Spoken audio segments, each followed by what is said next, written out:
Rádio Rio de Janeiro, a emissora da Fraternidade, passa a apresentar Luz na Penumbra, programa que leva ao seu coração a mensagem da doutrina espírita.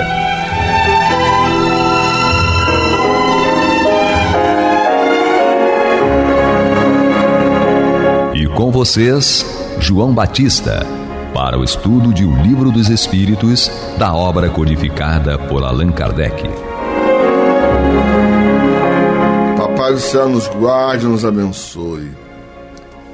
Louvado seja nosso Senhor Jesus Cristo, e que possamos fazer do tempo, esta dádiva que a todos nós é dada de maneira igual, um recurso a mais, para que a nossa caminhada seja a cada dia mais firme e consistente na conquista dos valores morais que nos levarão à verdadeira felicidade.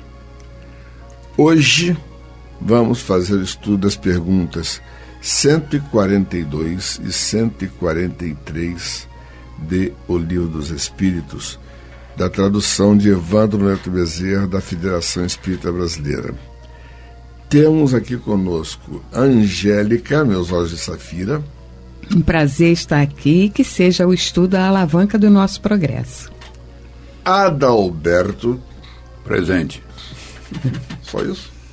Já é muito, né? O tempo ruge. E Guilhermina. Que bom estarmos juntos de novo. Então, vamos começar com a 142 com Adalberto. Muito bem. Leia a pergunta, a resposta e abre o debate. Pergunta o professor na questão 142. Que dizer dessa outra teoria, segundo a qual a alma numa criança se completa a cada período da vida? Temos que refletir já na pergunta do professor, né?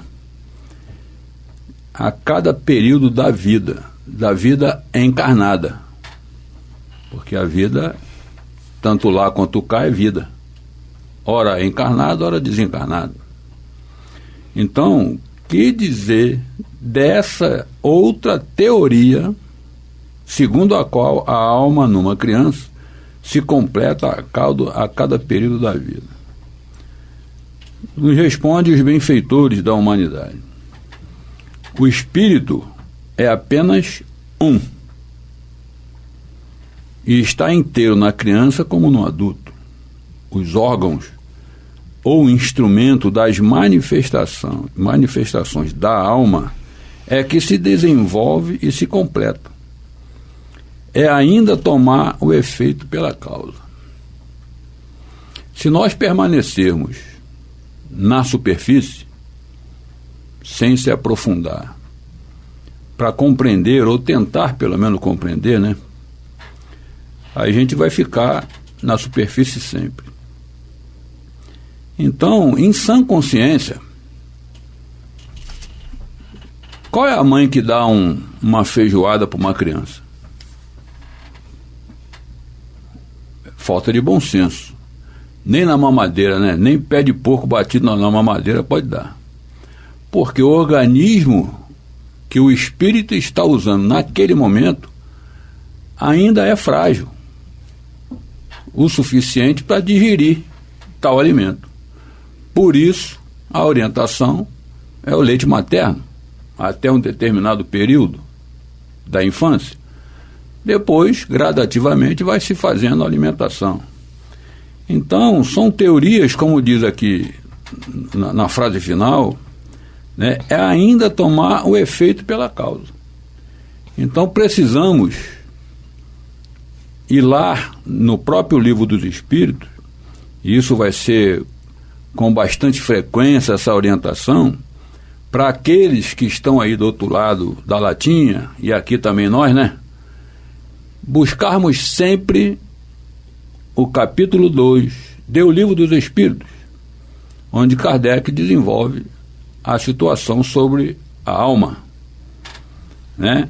Porque o que é alma? o espírito encarnado, está aqui na 134. O que é a alma? O espírito, né? Enfim, precisamos então estudar. Estudar não quer dizer que tenha que só ficar lendo. Eu li o livro dos espíritos 500 vezes, entendeu uma pelo menos?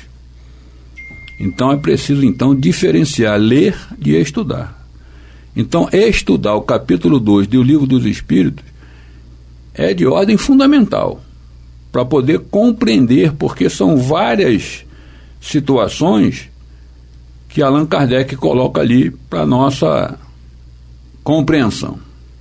Enfim, naturalmente que é uma temática bastante elástica, né? O próprio nome, a alma, né? A palavra alma, já é bastante elástica, mas de acordo com o entendimento de cada um, segundo as informações, as citações aqui de Kardec, estão todos certos, de acordo com o seu grau de compreensão, do seu potencial, enfim, do seu credo, né? E por aí vai. Angélica. Sim, né, tem tudo a ver com o que a Adalberto está falando.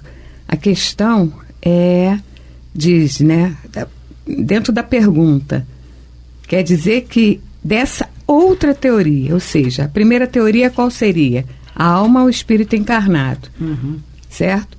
E a segunda teoria seria o quê? O espírito encarnado em uma criança, ele vai se completando, né, a cada período da vida dessa criança. Seria a interpretação do espírito estar se completando que nós teríamos que ter em relação a esta pergunta? E os espíritos que respondem diz, não é o espírito, porque esse já está completo, esse já está, ele é uno, ele é único. Pronto. Porém, como o Adalberto fez a metáfora da feijoada, nossa manifestação, ou seja, a manifestação do espírito, ela vai acontecer de acordo com o amadurecimento dos órgãos, né, de manifestação da criança. Miramês, na explicação, ele coloca um texto, ele explica de uma maneira assim, bem interessante, e por isso trouxe para vocês. Ele faz assim, já dissemos que as teorias são diversas acerca da jornada da alma, em todos os seus aspectos. No momento da concepção, no encontro do óvulo com o espermatozoide, são atados os primeiros laços do espírito ao corpo. Isto é feito pelos engenheiros espirituais, conhecedores perfeitos da ciência da reencarnação. É muito lógico que não se pode ligar completamente o espírito ao corpo nos seus primeiros dias de formação, pois este não resistiria às vibrações irradiadas por aquele foco de luz. Seria qual uma corrente elétrica poderosa em uma lâmpada frágil de baixa voltagem. Tudo no mundo obedece à gradação que a lei exige para se expressar com mais segurança. Assim também o espírito, quando está chegando para tomar uma forma física. A moderação é o caminho em que transitam todos os benfeitores espirituais. No entanto, não há uma regra absoluta. Os laços vão se ajustando com mais ou menos pressa, de acordo com a evolução da alma. Podemos observar em todo o mundo crianças prodígios, em completo domínio de suas faculdades, enquanto adultos, esses em grande número, estão em desarmonia com seus valores espirituais.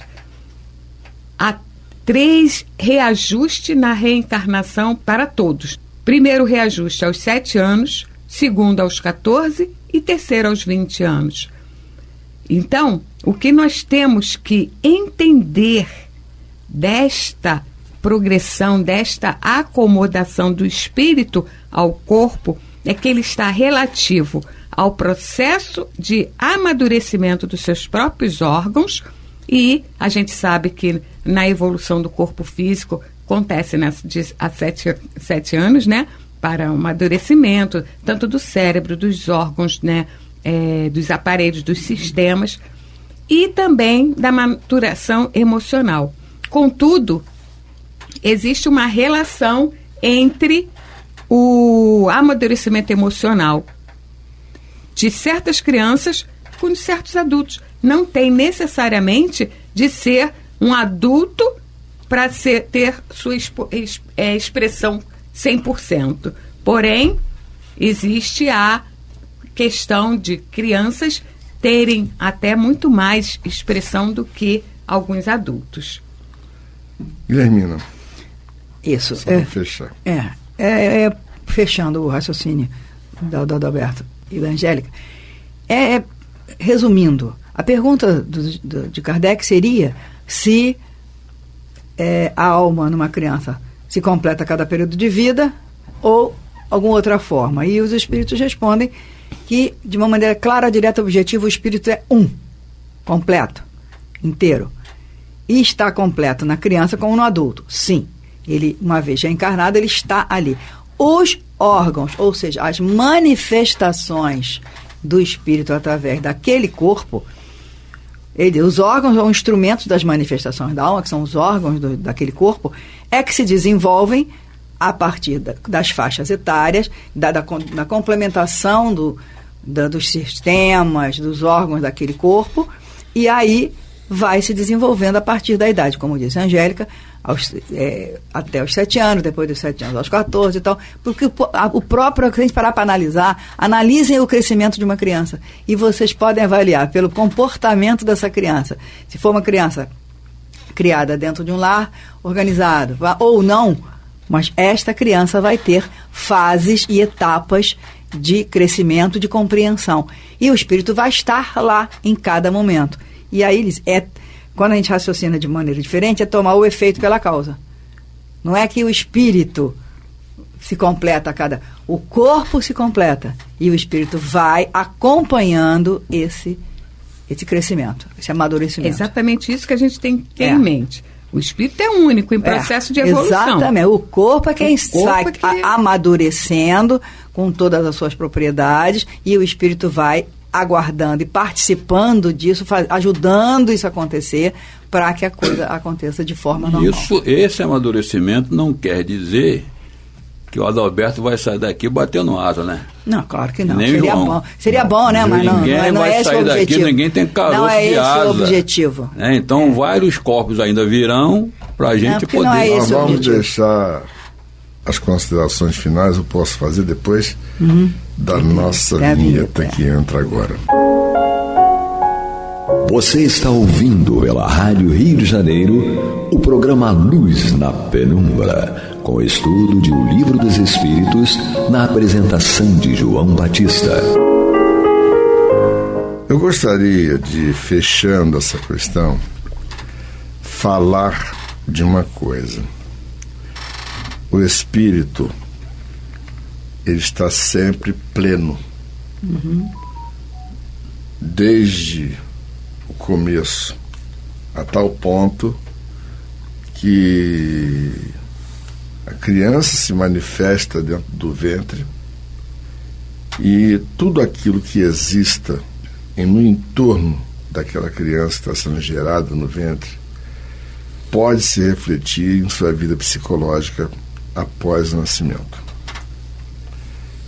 E muitas vezes a pessoa que nasce com um determinado grau de deficiência pode se manifestar de uma maneira bastante interessante. É possível, por exemplo, aquela criança manifestar-se mediunicamente.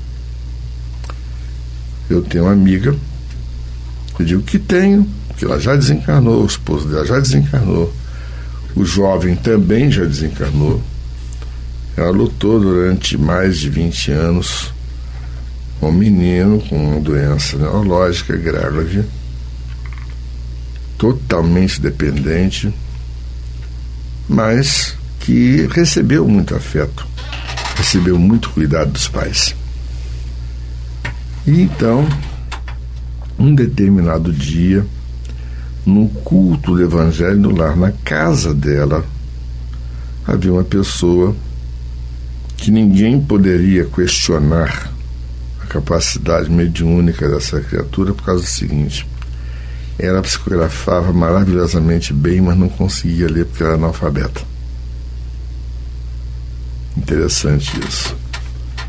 E ela tinha manifestação da psicografia espontânea, ela não precisava que alguém evocasse. Se o ambiente fosse favorável, assim ocorria. E aconteceu. Ela recebeu uma mensagem psicográfica que era do jovem, totalmente incapaz de se manifestar intelectualmente. Veio a mensagem dele agradecendo o cuidado dos pais com ele. Lindo, né? Lindo. Ou seja, você pode ter a limitação do corpo. Sim. Mas o espírito é sempre livre. E percebe tudo aquilo que existe no seu entorno. Pergunta 143. Guilhermina. 143.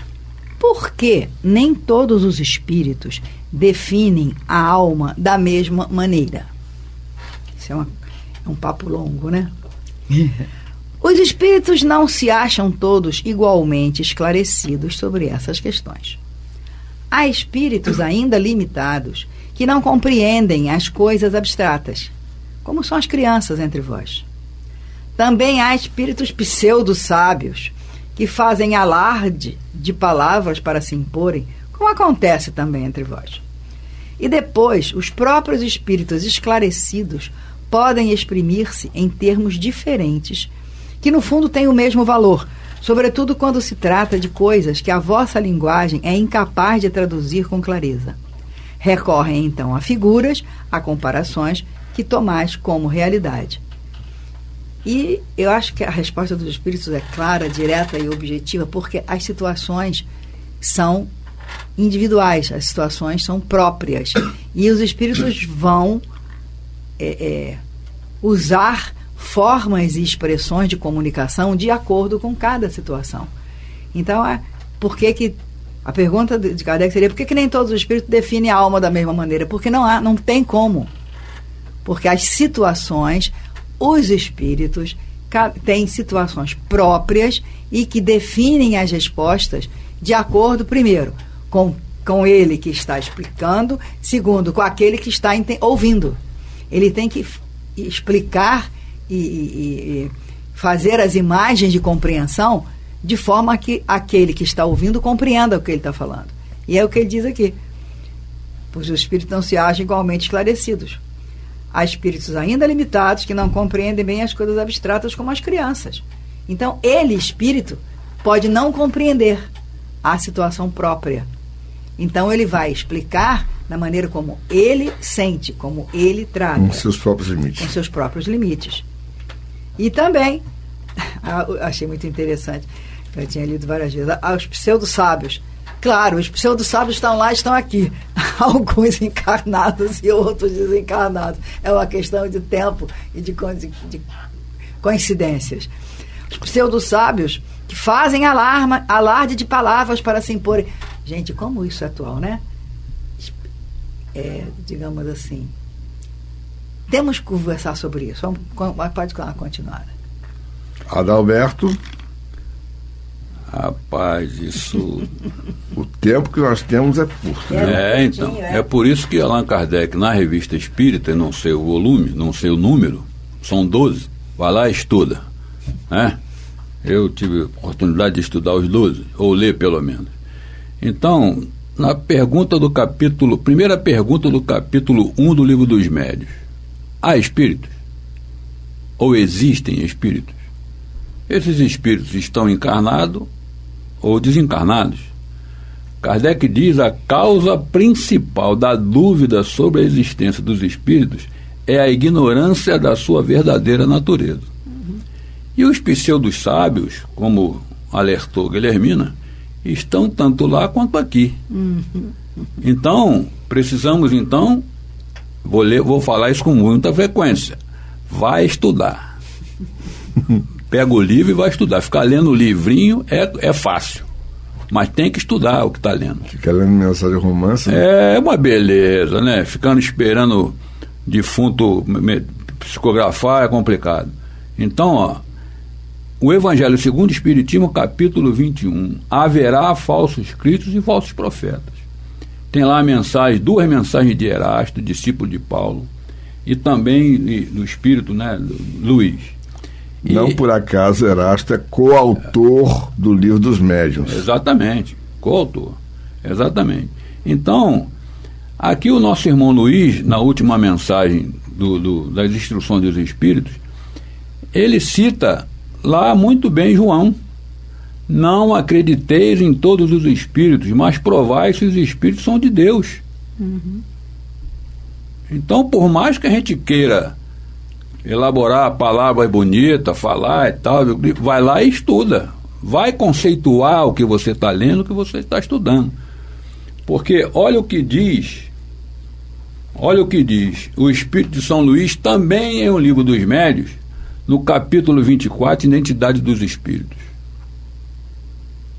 Olha o que São Luís diz a respeito: por mais legítima confiança que vos inspire os espíritos dirigentes dos vossos trabalhos, há uma recomendação que nunca seria demais repetir e que deveis ter sempre em mente ao vos entregardes aos estudos: a de pesar e analisar, submetendo ao mais rigoroso controle da razão todas as comunicações que receberdes, a de não negligenciar, desde que algo vos pareça suspeito, duvidoso ou obscuro, de pedir as explicações necessárias para formar a vossa opinião. Eu, Adalberto, porém, vos digo: tem dúvida? Bota em quarentena, mas não é quarentena de 40 dias não, quantos dias for necessário, porque a verdade, a gente sabe, estudando espiritismo, não precisa de advogado de defesa. A verdade, pelo menos no meu conceito, a partir do momento que comecei a estudar espiritismo e a experiência de mesa mediúnica, de vivenciar a nossa reforma íntima, é nós prestarmos atenção daquilo que a gente realmente quer. Então, vamos entrar todos na sala de cirurgia moral. Se não... Vamos refletir a respeito disso, porque inclusive o tempo nos limita, mas o material de estudo, conforme foi mostrado pelo Adalberto, nós vamos encontrar a verdade de várias maneiras, tá? E olha que não chegou nem a parte do Livro dos Médiuns, que analisa as mensagens. Mas a verdade é uma só mesmo, Jesus Cristo. Ela é uma só, exatamente. Então, como disse João, verificar se os espíritos são de Deus. E ponto. Reflitamos a respeito. Que Papai do Céu nos guarde, nos abençoe. Que louvado seja nosso Senhor Jesus Cristo. E que possamos fazer do tempo esta dádiva que a todos nós é dada de maneira igual, um recurso a mais, para que a nossa caminhada seja a cada dia mais firme e consistente na conquista dos valores morais que nos levarão à verdadeira felicidade. Graças a Deus. Graças a Deus. Você está ouvindo o programa Luz na Penumbra.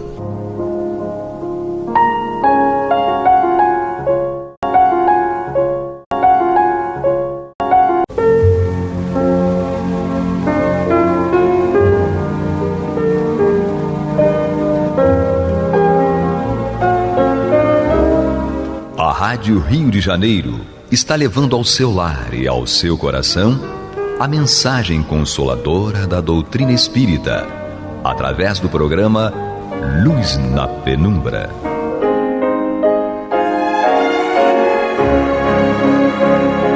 E com vocês, Antônio de Pádua Barbosa, para comentar o Evangelho segundo o Espiritismo, da obra codificada por Allan Kardec. Muito boa noite, meus amigos. Estamos aqui dando continuidade ao programa Luz na Penumbra, no qual nós vamos estudar o Evangelho segundo o Espiritismo de Allan Kardec. Nós hoje vamos dar início ao seu último capítulo, capítulo 28, e trata-se da coletânea de preces espíritas.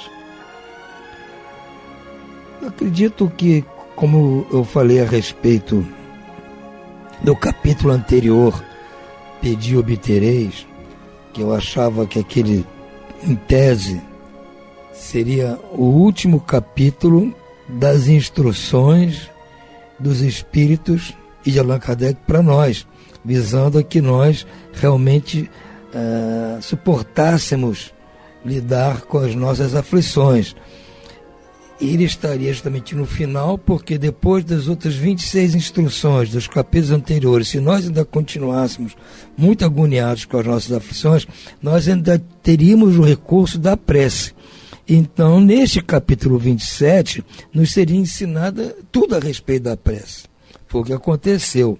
Mas no capítulo seguinte, que é realmente o último, Kardec, ainda para nos facilitar ainda mais, porque eventualmente nós podemos achar, puxa vida, mas eu preciso orar, eu não sei orar, eu não sei como é que se faz. Ele vai nos dar aqui algumas sugestões de preces para algumas situações específicas.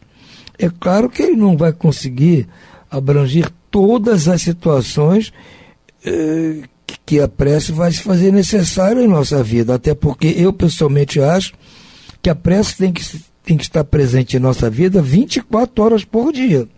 Mas há casos muito específicos, muito especiais, em que nós apelamos para a prece para nos ajudar no momento assim de mais agonia. Então Kardec teve o trabalho de selecionar alguns desses casos para que nós tomássemos como base para fazer as nossas preces. Não quer dizer também que num caso específico nós tenhamos que seguir letra a letra a prece dita por Kardec. Nós podemos fazer outra prece da nossa própria autoria, nosso modo de falar, nosso modo de pensar. Não há problema algum. Aqui apenas é uma sugestão, eu acho válido, porque ele está se dirigindo, o livro foi escrito se dirigindo a milhões de pessoas. Desde quando foi escrito até hoje, quantos milhões de pessoas já leram o livro? Então, sempre vai ter alguém que vai se beneficiar dessa ajuda proposta por Kardec. E aqui, no primeiro item, ele vai fazer um preâmbulo a respeito do que o capítulo vai tratar. E diz ele aqui o seguinte: os espíritos sempre disseram, a forma nada vale, o pensamento é tudo. Ore, pois, cada um segundo suas convicções e da maneira que mais o toque. Um bom pensamento vale mais do que grande número de palavras com as quais o coração em nada tome parte. Os espíritos jamais prescreveram qualquer fórmula absoluta de preces. Quando dão alguma, é apenas para fixar as ideias e, sobretudo, para chamar a atenção sobre certos princípios da doutrina espírita. Fazem-no também com o fim de auxiliar os que sentem embaraço para externar suas ideias, pois algumas pessoas não acreditariam ter orado realmente desde que não formulassem seus pensamentos. A coletânea de preces contida neste capítulo é uma seleção feita entre as que foram ditadas pelos espíritos em várias circunstâncias. Eles, sem dúvida, poderiam ter ditado outras, em termos diversos, apropriadas a certas ideias ou a casos especiais. Mas pouco importa a forma se o pensamento fundamental é o mesmo. O objetivo da prece consiste em elevar nossa alma a Deus, A diversidade das formas não deve estabelecer nenhuma diferença entre os que nele creem, nem, ainda menos, entre os adeptos do Espiritismo, porque Deus as aceita todas, desde que sinceras. Não se deve, pois, considerar esta coletânea como um formulário absoluto, mas apenas uma variedade entre as instruções que os Espíritos ministraram. É uma aplicação dos princípios da moral evangélica desenvolvidos neste livro, um complemento aos ditados dele relativos aos deveres para com Deus e o próximo. Complemento em que são lembrados todos os princípios da doutrina. O Espiritismo reconhece como boas as preces de todos os cultos quando ditas de coração e não de lábios. Não impõe nem reprova nenhuma. Deus, segundo ele, o Espiritismo, é grande demais para repelir a voz que lhe implora ou lhe entoa louvores, porque o faz de um modo e não de outro. Quem quer que lance anátema às preces que não estejam no seu formulário, provará que desconhece a grandeza de Deus. Crer que Deus se atenha a uma fórmula é emprestar-lhe a pequenez e as paixões da humanidade. Uma condição essencial da prece, segundo Paulo, no capítulo 27, item 16, é que seja inteligível, a fim de que nos possa falar ao Espírito. Para isso, não basta que seja dita numa língua que aquele que ora compreenda. Há preces em língua vulgar que não dizem ao pensamento muito mais do que se fossem proferidas em língua estrangeira, e que por isso mesmo não chegam ao coração. As raras ideias que elas contêm quase sempre ficam abafadas pela superabundância das palavras e pelo misticismo da linguagem. A principal qualidade da prece é ser clara, simples e concisa, sem fraseologia inútil, nem luxos de epítetos que são apenas enfeites de lantejoulas. Cada palavra deve ter seu alcance próprio, despertar uma ideia, mover uma fibra. Numa palavra, deve fazer refletir. Somente sob essa condição a prece pode alcançar o seu objetivo. De outro modo, não passa de ruído. Entretanto, notai com que ar distraído e com que volubilidade elas são ditas na maioria dos casos. Vêm seus lábios a mover-se, mas pela expressão da fisionomia, pelo som mesmo da voz, reconhece um ato maquinal, puramente exterior, ao qual a alma se mantém indiferente. As preces nesta coletânea estão divididas em 5 categorias: preces gerais, preces para si mesmo, preces pelos vivos, preces pelos mortos, preces especiais pelos doentes e obsidiados. Com o propósito especial de chamar a atenção sobre o objeto de cada prece, de tornar mais compreensível o seu alcance, todas vêm precedidas de uma instrução preliminar, de uma espécie de exposição de motivos sob o título de prefácio. Como sempre, Kardec é muito claro, objetivo e facilita o nosso trabalho. Ele não chegou simplesmente, publicou aqui uma série de preces que a gente lesse e tudo mais. Não, ele fez aqui esse preâmbulo justamente para nos explicar o que o levou a fazer esse capítulo. Qual o objetivo dele em nos trazer essas preces? Muito bem explicado e detalhado, e nos relembrando coisas a respeito da prece que nós não podemos nos esquecer. Então, vamos ver aqui novamente o que ele nos traz neste preâmbulo. Diz ele aqui: os espíritos sempre disseram, a forma nada vale, o pensamento é tudo. Então, qualquer que seja a prece que façamos sozinhos, junto com outras pessoas, em voz alta, em pensamento, não importa.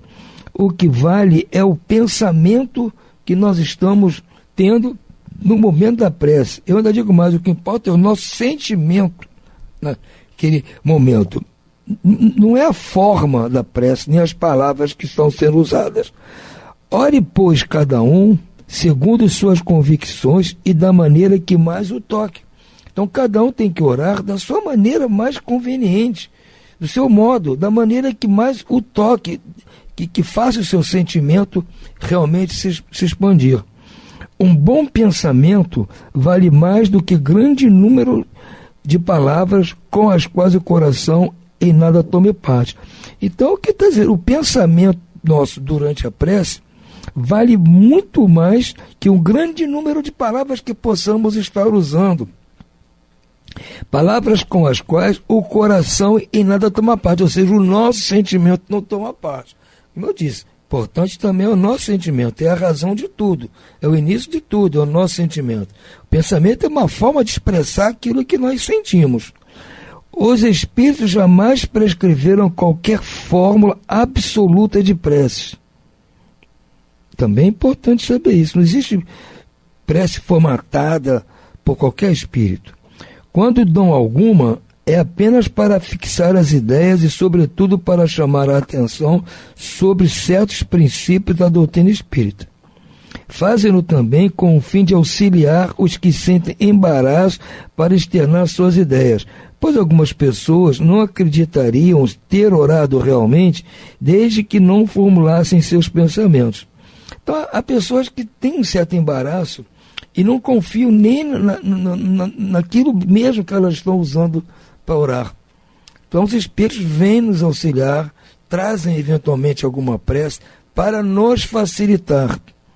Mas não existe por parte deles nenhuma prece elaborada especialmente, que tem que ser seguida, tem que ser repetida. Não é assim. Isso tem que partir de cada um. Mas cada um tem lá suas dificuldades. Então eles não estão negando ajuda. Se sentirem que nós estamos com dificuldade de confiar nos nossos pedidos, nas nossas orações, eles vão nos auxiliar, vão nos ajudar a orar. A coletânea de preces contida neste capítulo é uma seleção feita entre as que foram ditadas pelos espíritos em várias circunstâncias. Eles, sem dúvida, poderiam ter ditado outras, em termos diversos, apropriadas a certas ideias ou a casos especiais, mas pouco importa a forma se o pensamento fundamental é o mesmo. Então eles poderiam ter feito outras preces em vez dessas aqui. Mas o que importa não é a prece A ou a prece B, mas o pensamento que está contido na motivação que nós estamos tendo para fazer a prece. Então, se você tem esse pensamento, tem esses desejos, tem esse sentimento e vai fazer uma prece, as palavras podem ser A, B ou C, não importa. O que você vai dizer, no fundo, é a mesma coisa, com palavras diferentes, mas é a mesma coisa, porque elas vão expressar o que você está pensando, expressar o que você está sentindo. O objetivo da prece consiste em elevar nossa alma a Deus. A diversidade das formas não deve estabelecer nenhuma diferença entre os que nele creem, nem ainda menos entre os adeptos do Espiritismo, porque Deus as aceita todas, desde que sinceras. Então, se o objetivo da prece é nos elevar até Deus, as diversas formas de você fazer a prece não vão interferir nessa ligação com Deus. Principalmente para aqueles que creem em Deus realmente. E ainda menos naqueles que são adeptos do Espiritismo. Nós sabemos que a nossa ligação com Deus é muito mais íntima do que as palavras. Nós somos parte de Deus. Ele nos conhece, está conosco o tempo todo.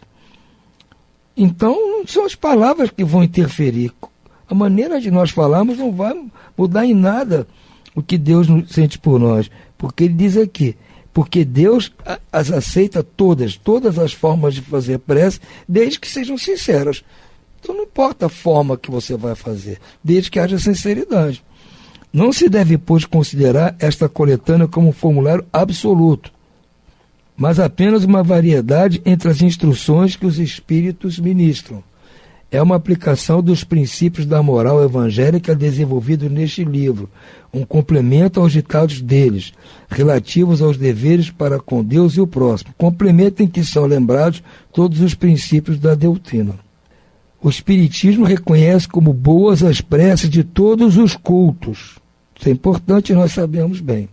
Quando ditas de coração e não com os lábios. Então, prece feita por qualquer pessoa de qualquer culto é importante, desde que não sejam preces só nos lábios, sejam preces com profundidade do coração.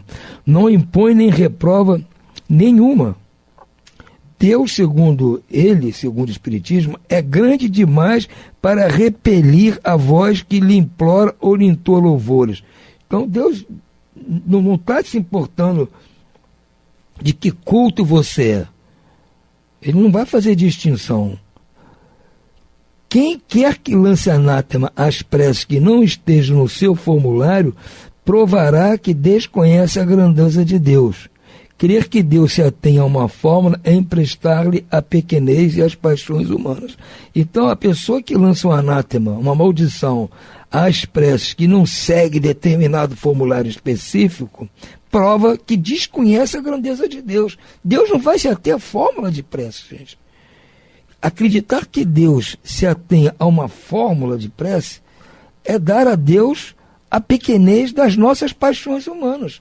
É rebaixar Deus ao nosso nível. Nós temos esse costume. Deus não pode ter assim.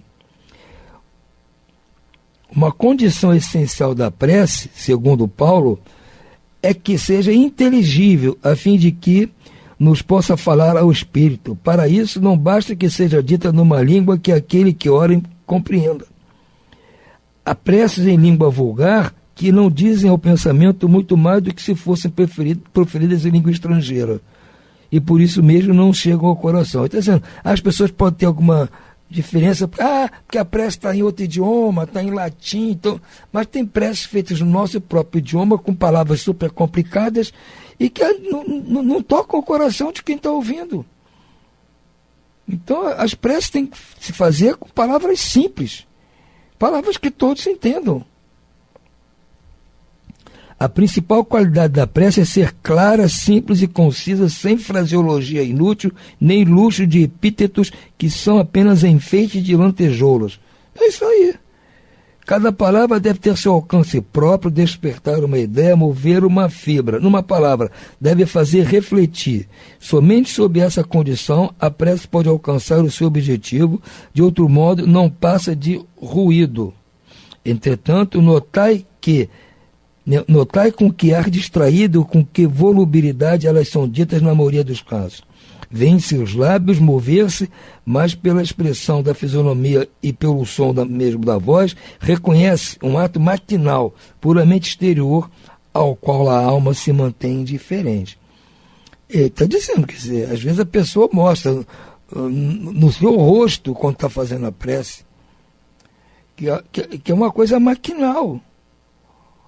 No tom de voz, está repetindo aquilo mecanicamente.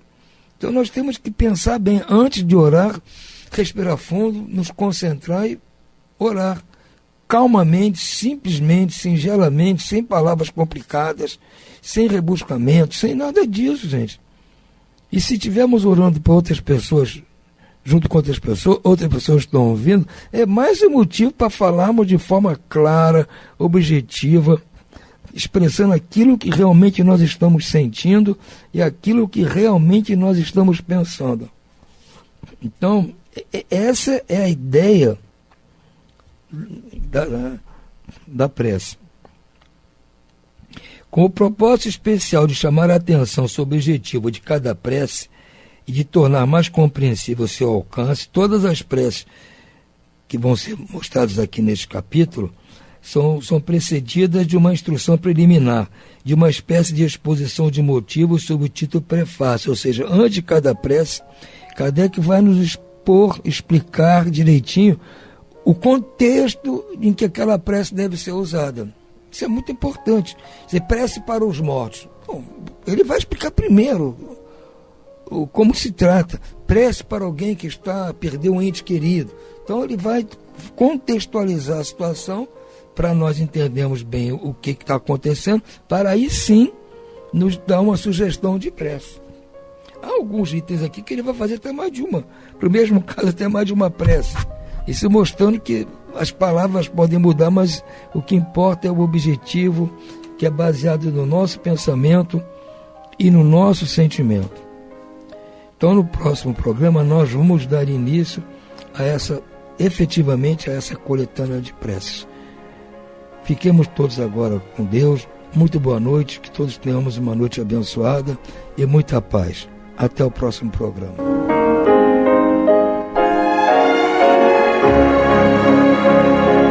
E vamos ouvir agora a prece de encerramento de nosso programa, na voz de Geraldo de Aquino. Jesus, dá-nos coragem para a luta, piedade para os insultos e misericórdia para as injustiças e ingratidões. Limpa nossa alma de inveja e ambições mesquinhas, de ódio e de vingança o nosso caminho. E que dentro em pouco, ao recolher-nos de novo ao calor do nosso leito, para que o sono nos dê a paz e o esquecimento das tristezas humanas, possamos sentir, Senhor, no mais íntimo de nosso ser, a doçura indefinível do Teu amor e a grandeza incomparável da Tua divina presença. Que assim seja.